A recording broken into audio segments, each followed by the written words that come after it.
आच्छा गिबियाव आङो बयनिसिमबो मिडिया नायग्रा मानगोनां रायजो राजा आङो नैबे सानथिफुर हालामनि बा निज्लागुरि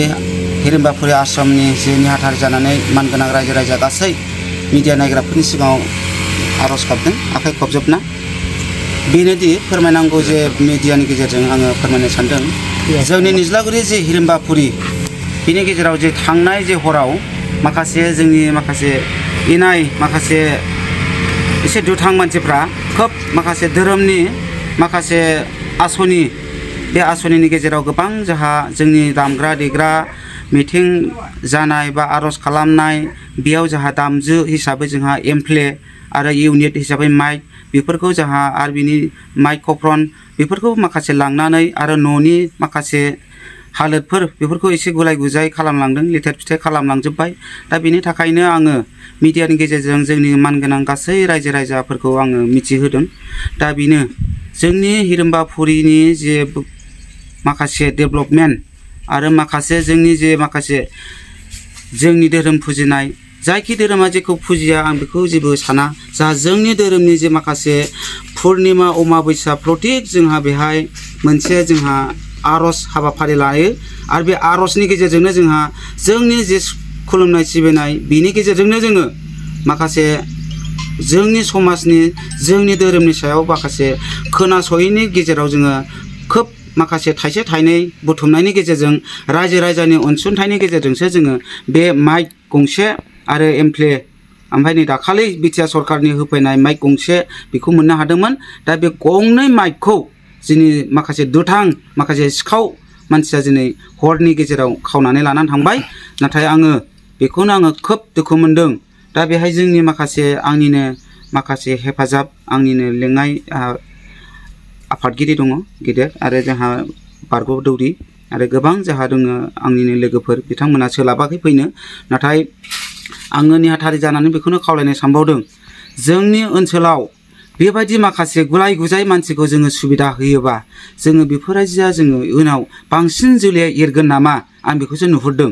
बिनि थाखायनो जोङो सोरगिदिं जोंनि इन्टेलेक्सन जोंनि माखासे समाजनि दैदेनगिरि बेखौ जाय बिथांमोना जायखि सरकार जाया मानो बिथांमोनहाबो नोजोर होनांगोन बे जाय बिथांमोना दुथां खामानि मावदों बेखौ जाहाथे बिनि सायाव जाहाथे इनाय खालामो आरो इनायनि सायाव माखासे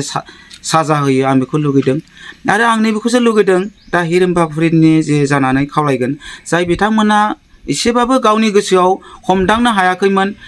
गावनि गोसोआव माबा मोनसे सानफ्लांनानै गोरोन्थिनि गेजेराव गावनि गोरोन्थिया जाबाय आं बेखौ निमाहा होगोन जानाखि बिथाङा गोरोन्थि जानानै लांफ्लांदोंबा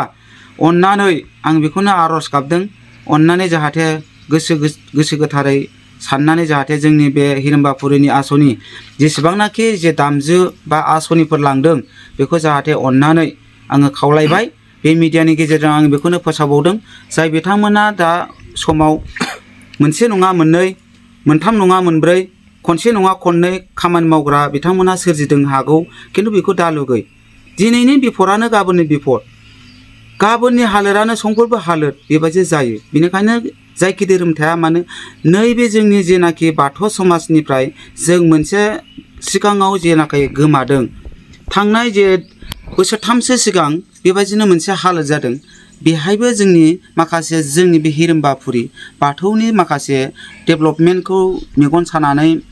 माखासे सोर मावदों बेखौथ' जों बुंनो हाया बिनि सायावबो जों एक्सन लादों बिथाङानो खैफोद जाहैदों दा बिनिखायनो आङो खावलायगोन जोङो सानथामखौ आं रेहाय होगोन सानथामनि गेजेराव जाय बिथाङा अननानै गोरोन्थिफोरखौ निमाहा होनो होननानै आङो खावलायखाबाय बे निमाहानि गेजेराव बिथाङा लुगैयोबा अननानै गोरोन्थि होननानै सानालासिनो जाहाथे अननानै होफैसिनो मावफ्लांबाय होननानै जाहाथे आर'ज गाबफैयो आं बेखौ खावलायबाय जाहाथे अननानै थाबैनो बेखौ होफैयोबा आङो मिडियानि गेजेरजों पुलिस प्रसासननो फोरमायहरदों ना हराखै नोंथां ओरैनो पुलिस प्रसेसनखौ जोङो होनो होननानै थांनो जोङो आवगायदोंमोन नाथाय बेहाय पुलिस प्रसेसन होयोबा बा मोनसे एफआइआर होयोबा नाथाय बिनि गेजेराव मोनसे गिदिर माबा मोनसे थांगोन नामा जों बेखौ लाथ'नाय जायाखै दा बिनि गेजेरजों जोङो एफआइआरखौ जोङो दा दान्दिसे उनावबो थांनोबो हागौ बेसेबां बेसेननि जागौमोन बेसेबां दामनि दंमोन ओरैनो बेहायथ' एमप्लि हिसाबैथ' गैयाबाबो जोंनाव गंसेयावनो ओरैनो जोङो माइक कफ्रनजों लानानै माइकजों सेक लानानै गैयाबाबो 80-70 बेबायदि एबबनि खरसा आरो बेखौ लानानै गोबांथा आसनि जोंना बाक्सुखौ देख्रेबलांबाय आरो माखासे गोबांथा कागज कटन मोजां मोजां जाहा बे धोरोमनि हिसाबै एसेबाबो थाइसे थाइनै बे खुलुमनाय फैसा खुस्रा थिंख्लि बेखौ लानानै थांदों बेयावबो गैयाबाबो जों साननो मोनाखै बोसोरसेनि गेजेराव ओरैनो गैयाबाबो 5-6-7-8 बेबायदि एबब फैयो नाथाय दा जोङो दासिमाव बेसेबां जादों बेखौ जों साननो मोनाखैमोन बे फैसा दोननायखौबो लानानै थांदों बुंदो दे आङो निज्लागुरि गामिनि आरो नैबे आसामनिनो भाइस प्रेसिडेन्ट दा दाखालि मैया हराव नङा होमबा जोंनि निज्लागुरिनि क्लाबनि जे बिराद गिदिर गिदिर क्लाबाव बायनानै दोननाय नैबे एमप्लि ओमफ्राय बे हरननि खिथु उननिखौल' लांदों सेकि लांजोबाखै दा जोङो खावलायहरनो लुबैदों जे बाहाय सोरबा गामिनि लोब्बाफोर दङब्ला जाहाथे अननानै जोङो दं बायदि सानदों सन्देहआव मानो होनोब्ला जोंहा थांनाय बोसोराव साबि थालाया गोमादों नाथाय बे हरावनो बै फुराना साबिखौ गोदानखौ एरख'नानै गोजामखौ गालांफिनदों एखे समावनो नोंथांमोननि नैबे आश्रम आरो नोंथांनि गामिनि क्लाबनिखौ दा अब्ला जों सन्देह खालामबाय जे बे फुराना साबिखौ दस्रा गामिया मोनलाङा गामियासो लानानै दोनखुमादोंमोन बे फुराना साबिखौ आरो गालांफिनबाय अब्ला बे सन्देह खालामबाय गामिनि दंफायो लोब्बा रायजोआ मा राहा लागोन दा ओंखायनो रायजोआ राहा लागोन दहाय जोंहा नैबे आसामनि सेक्रेटारि बुंनाय बायदि जों बिथांखौ धोरोमनि जानानैबाबो बेखौ पानिशमेन्ट होनो होननानै आवगायदों दहाय सावरायनायबो जादों जाहाथे गामिनि दंफ्लाङोब्ला जाहाथे अननानै निमाहा बिनानै आरो बे मालफोरखौ होफैफिनो नोंथांमोननि लुबैनाया माने नांफिनजोबगौ औ जाखिनि मोनलांदों दामि बिराद दामनि गोसामोन बे क्लाबनि बुस्थु नालाय बिदिनो 80,000नि मालमोन बियो ओमफ्राय माखासे आरो क्लाबनियाबो जोंनि रायजोआवनो दोनोमोन मन्दिराव आरो जोंनि मन्दिरनिखौबो लांफादों मोननै प्लास जादों आरो दा ओंखायनो आङो नोंथांमोननि मिडियानि गेजेरजों बुंहरबाय जे सानसे नङा सानसे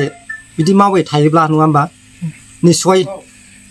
गोथौ हाखराव गोलैनो हागौ होननानै आं अननानै खावलायहरबावबाय आरो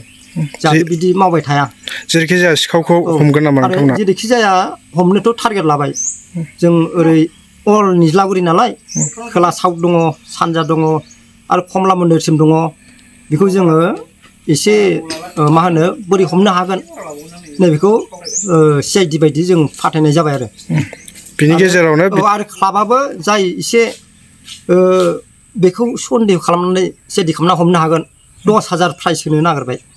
दा बेखौ बेनि गेजेरजों नोंथांमोननि मिडियानि गेजेरजों बुंथिनाय जाबाय